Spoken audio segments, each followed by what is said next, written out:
In 2200 BCE, every major civilization on Earth collapsed. Not one, not two, all of them. Egypt's Old Kingdom, the civilization that built the pyramids, gone. The Akkadian Empire in Mesopotamia, gone. The Indus Valley Civilization, which at its height housed 10% of the world's population, gone. Early dynastic China, simultaneous catastrophic flooding, mass displacement, the collapse of everything that had existed before, collapse. Same century, different continents, no contact between them. Modern science has a name for what caused this.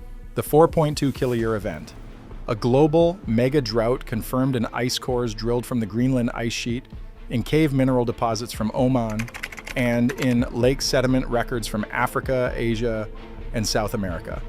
Every independent geological archive from this period says the same thing. The climate changed suddenly, it lasted 200 years, and the ancient world did not survive it. That is the scientific explanation. It is real. It is accepted.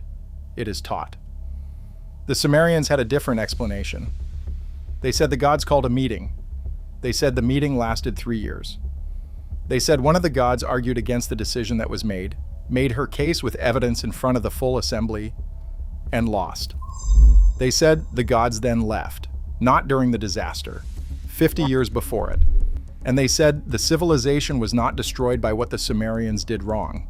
It was destroyed by what the gods chose not to do. Here is what makes this more than mythology.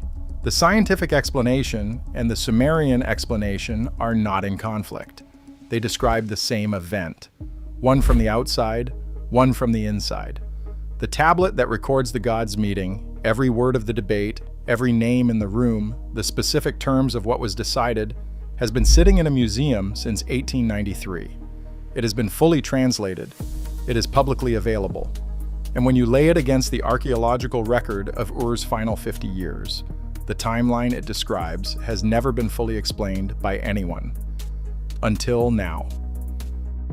To understand what the Sumerians recorded, you first have to understand the scale of what was lost. The Akkadian Empire, at its peak, was the largest political entity the world had ever seen. It stretched from the Persian Gulf to the Mediterranean.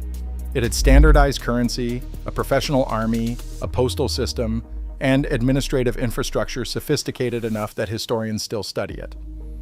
The empire was built in approximately 50 years under Sargon of Akkad, one of the most capable rulers in recorded history. It collapsed in a generation. The specific mechanism was agricultural failure caused by drought. A team of archaeologists drilling soil cores across northern Mesopotamia in 1993 found a layer of wind-blown dust, approximately 40 centimeters thick, sitting directly beneath the collapse horizon of every Akkadian site they sampled. 40 centimeters of dust means decades of drought severe enough to turn farmland into desert. The Akkadian Empire did not fall to invaders. Its food supply disappeared. Egypt's collapse followed the same pattern. The Old Kingdom, the civilization of the Great Pyramids, of centralized pharaonic power, of monuments that still stand, ended with the 6th dynasty around 2181 BCE. The papyri from this period describe something historians call the First Intermediate Period. Famine, civil war, regions breaking apart from central authority. One papyrus, the Ipuwer papyrus, describes the Nile running with something other than water, men eating their children, the noble families reduced to begging. Scholars debate whether this is literal or metaphorical. The agricultural data does not debate. The pollen record and Nile flood level proxies show a catastrophic drop in annual flood levels, the floods that Egyptian agriculture depended on, beginning precisely at 2200 BCE. The Indus Valley Civilization is the one that unsettles archaeologists the most. At its peak, it was larger than Mesopotamia and Egypt combined. Its cities, Mohenjo-Daro and Harappa, had indoor plumbing, grid-planned streets, standardized building materials, and a writing system we still cannot read. It vanished. The population dispersed. The cities were abandoned. The writing disappeared. and no one has a satisfying explanation for why. All of this. Same window, 200 years. The Sumerians survived longer than the others. Ur actually expanded in the immediate aftermath of the Akkadian collapse, becoming the center of what historians call the Third Dynasty of Ur, a final century of Sumerian political power. It held together when everything around it had already failed. And then it ended too. What the Sumerians wrote about that ending is the reason we're here. The Lamentation over the destruction of Ur is one of the most studied texts in ancient Near Eastern scholarship. Dr. Samuel Noah Kramer at the University of Pennsylvania published the definitive translation in 1940 after decades of work on the tablet. Kramer was the foremost Sumerologist of the 20th century. His translations of this period are still the standard reference. He described the Lamentation as a literary masterpiece, a work of profound grief, a civilization processing its own death through language. He also noted, in the commentary of his 1940 publication, that certain sections did not fit the poem's emotional register. They were too procedural, too specific. He called them the divine assembly sections and flagged them as unusual without fully resolving what they were doing in a grief text. Here's what those sections say. Before the destruction of Ur, before the drought reached its worst, before the Elamites invaded, before the city burned, the Anunnaki held a council. The text names the participants. An, the highest authority in the Sumerian divine hierarchy, Enlil, described consistently across Sumerian tablets as the operational commander of Anunnaki activities on Earth. Nana, the moon god and the specific patron deity of Ur, and Ningal, Nana's wife, the goddess whose city was about to be destroyed. The tablet records Ningal standing before the full assembly and making a formal argument, not an emotional appeal, a case. She presents evidence that Ur has fulfilled every obligation, the temples maintained, the rituals performed correctly, the offerings uninterrupted. She argues that by any measure of divine accounting, Ur has done nothing to deserve what the assembly is about to decree. An hears her. The text records his response. He does not dispute a single point she makes. He acknowledges that Ur has been faithful. He acknowledges that her argument is sound. And then he tells her that the decree is already made, that the word of the assembly once issued cannot be reversed, that what is coming will come regardless. Enlil's response is shorter. The text records him saying the destruction of Ur is the will of the assembly and that Nana and Ningal must accept it. Ningal appeals again. The tablet is specific about this. She does not appeal once and accept the answer. She returns to the assembly. The text describes this process, covering a period of 3 years. 3 years of formal presentations to the highest authority in the Sumerian cosmos, making the same case, receiving variations of the same answer. At the end of 3 years, the answer is still no, and then the gods leave. This is the passage Kramer flagged and did not fully analyze. After the final vote, the tablet describes Nana and Ningal departing from Ur. It describes other divine figures withdrawing from their respective cities across Mesopotamia. The language Kramer translated as abandonment carries, as more recent scholars have noted, the specific meaning of a formal, organized withdrawal, not a flight from danger, a departure that was planned. The gods packed up, and they left, 1 generation before the Elamites arrived. Sir Leonard Woolley excavated Ur between 1922 and 1934. His team produced one of the most detailed archaeological records of any ancient site in the world. The Royal Cemetery, the ziggurat, the residential quarters, the temple complexes, all of it documented with a precision that was exceptional for its era. In the final occupation layers of the city, Woolley's team found a pattern they noted in the excavation reports and did not fully investigate. In the temples and administrative buildings of late Ur, directly beneath the destruction layer, beneath the burned architecture, the collapsed walls, the material evidence of the Elamite attack in 2004 BCE, there is an earlier layer, and in this layer, the buildings are not destroyed. They are empty. Not empty the way a structure becomes empty through gradual abandonment. Empty in a specific way.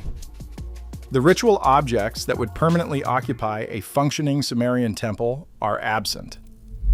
The administrative tablets, the records, the inventories, the accounts that a major temple operation would generate continuously are gone. Storage areas contain nothing where they should contain temple goods. The cult statues are gone. In Sumerian religion, the divine statue in the temple's inner sanctum was not a symbol of the god. It was understood to be the god's physical presence. The statue was fed, clothed, and attended to daily. Removing it was not decoration retrieval. It was the departure of the deity from the city. It required authorized personnel, organized labor, and a decision made at the highest level of the temple hierarchy. Every major temple in late Ur shows the same pattern. The statues are gone, the sacred objects are gone, the administrative record is gone. Woolley attributed this to looting during a period of imperial decline, opportunistic removal of valuables as the empire weakened. It is a reasonable interpretation on the surface. It does not hold under examination. Looting is chaotic. Looters take what is accessible. The pattern at Ur shows the opposite, a systematic removal of the objects that required the most organized effort to move, while incidental objects remained. This is not looting. This is an operation. Someone with authority, time, and resources conducted a planned removal of specific sacred objects from the most important city in the Sumerian world. Based on the stratigraphy, the physical layers of the dig, this happened decades before the Elamite invasion. The tablet says the gods left before the destruction.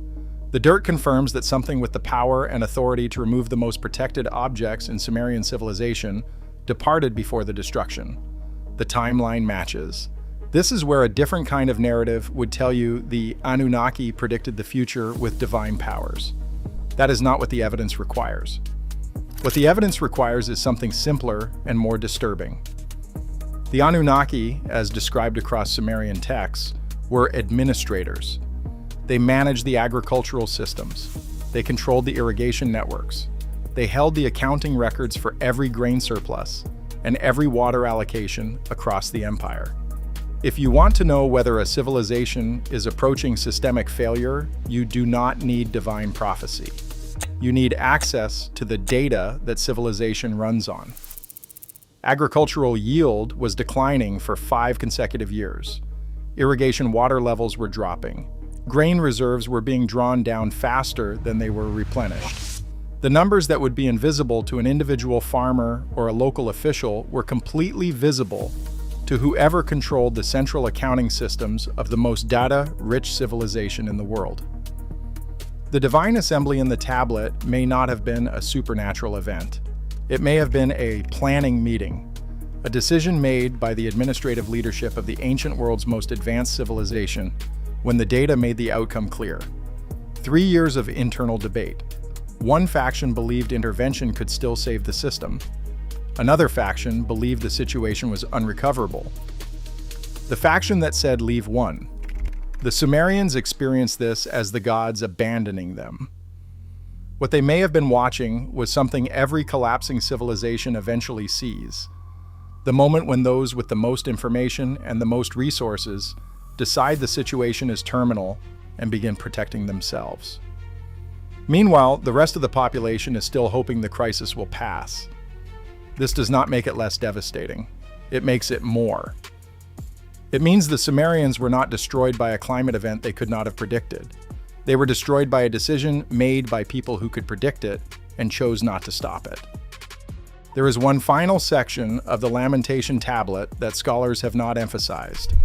After the assembly's final vote, after Ningal loses for the last time, the tablet records what she does in the period between the decision and the departure. She goes back into the city, she moves through Ur temples, and she gives specific instructions for which tablets to preserve, not which objects, not which valuables, which written records, where to store them, how to protect them. The Lamentation itself was found in exactly the kind of protected, deliberate storage context that Kramer believed was intentional. Multiple copies existed, distributed across different sites, as if whoever preserved them understood that no single location was guaranteed to survive. Someone wanted this document to be found. Someone wanted whoever came after, whoever stood in the ruins of Ur centuries later and tried to understand what had happened, to find the specific record that said, "We knew this was coming. We were told it was inevitable. We disagreed, and we lost the vote." Ningal could not save the city, but she made sure the record of the vote survived. The 4.2 kiloyear event ended around 1900 BCE. The drought broke. New civilizations rose, Babylon and Assyria. The world rebuilt itself, as it always does. But Sumer never came back. The Sumerian language, the language of every tablet we have discussed, the language Ningal's speech was recorded in, went extinct as a spoken tongue within 2 generations of Ur's fall. It was preserved only in ritual contexts, by scholars who could read it but no longer spoke it. Like Latin, it survived in churches long after Rome was gone. The people who wrote the Lamentation knew this was possible. They were not writing for their own time, they were writing for ours. 90% of the clay tablets recovered from ancient Mesopotamia have never been translated. They sit in collections in London, Philadelphia, Berlin, Baghdad, and Istanbul. Most are administrative records, such as grain inventories, property transfers, and temple accounts. But some are not, and in those untranslated records there are almost certainly more assembly minutes, more deliberations, more of what the Sumerian scribes, with extraordinary care and apparent urgency, decided the future needed to know. The Lamentation over the destruction of Ur is in a museum in Philadelphia. Ur is in southern Iraq, 4 hours south of Baghdad. The drought ended 4,000 years ago. We still do not know where the gods went,